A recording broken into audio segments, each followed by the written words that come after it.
क्षमस्व भगवत्यम्ब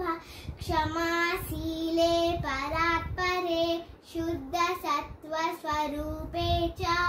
कोपारि परिवर्जिते उपमे सत्त्वसाध्वीनां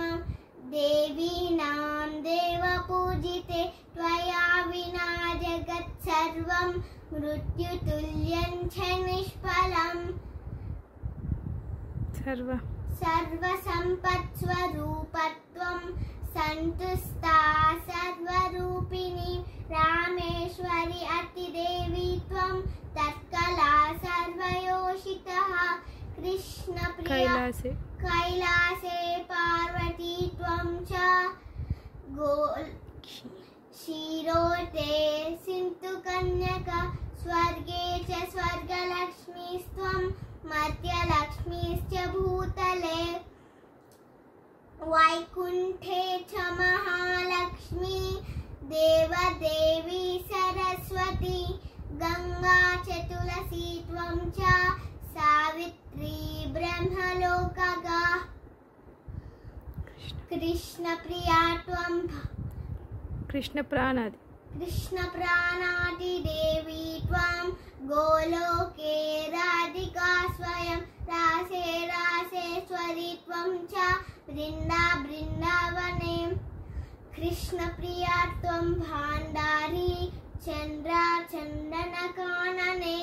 विरजा चम्पकवने शतशृङ्गे च सुन्दरी पद्मावती पद्मवने मालती वने कुन्ददन्ता कुन्दवने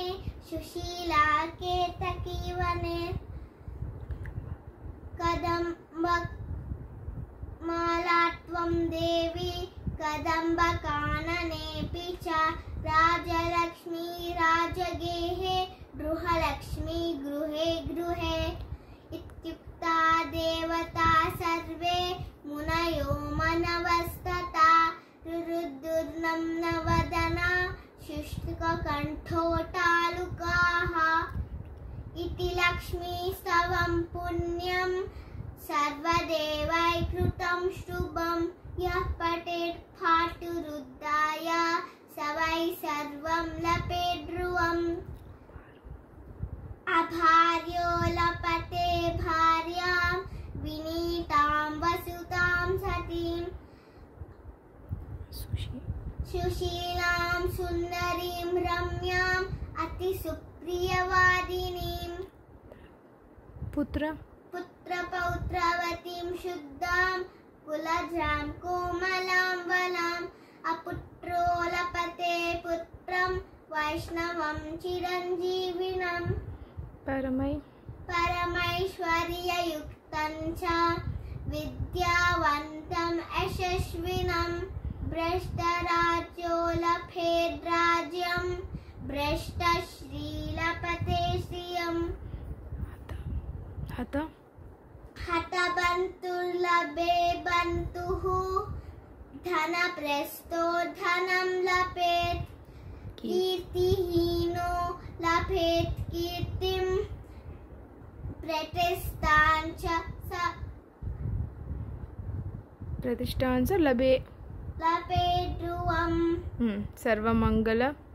सर्वमङ्गलदं स्तोत्रं शोकसन्तापनं नाशनं हर्षनन्दक సరే అది రాదా అంతవరకు.